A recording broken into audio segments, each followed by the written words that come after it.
আমেরিকার সিচুয়েশন এখন এমন, হোয়াইট হাউসের কাছে কেউ লাউড শব্দ করলেও মানুষ ভাবে আবার কি শুরু হইল ভাই।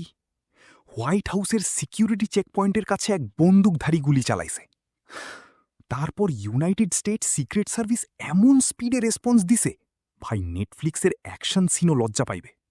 লোকটা নাকি ব্যাগের ভিতরে গান লুকাইয়া আনছিল, চেকপয়েন্টের কাছে যাইয়াই সারপ্রাইজ মেকানিক।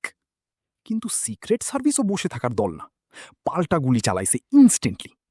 মানে আমেরিকাতে সিকিউরিটি গার্ডরা কফি ব্রেকেও প্রবাবলি ট্যাকটিক্যাল মোডে থাকে। ড্যাম। এর মধ্যে একজন পথচারীও আহত। ইম্যাজিন করেন, আপনি নর্মাল দিন কাটাইতেছেন, হঠাৎ ব্যাকগ্রাউন্ডে ফুল হলিউড শুট আউট। গুলির শব্দ এত বেশি ছিল যে সাংবাদিকদের ব্রিফিং রুমে দৌড়াইয়ে শেল্টার নিতে হয়েছে। প্রায় ৩০ রাউন্ড গানশট শোনা গেছে। ড্যাম। আর ডোনাল্ড ট্রাম্প ভাই সেফ আছে, রাত ৮টায়ও নাকি নর্মাল মতো কাজ করতেছিল। এই মানুষটার লাইফ অনেস্টলি রিয়ালিটি শোরের সিজন ফিনালের মতো। ড্যাম। সবচেয়ে ক্রেজি ব্যাপার, ১ মাস আগেও তার সিকিউরিটি নিয়ে আরেকটা বড় ঘটনা ঘটছিল। মানে হোয়াইট হাউস সিকিউরিটি এখন প্রবাবলি পার্মানেন্টলি স্ট্রেসড।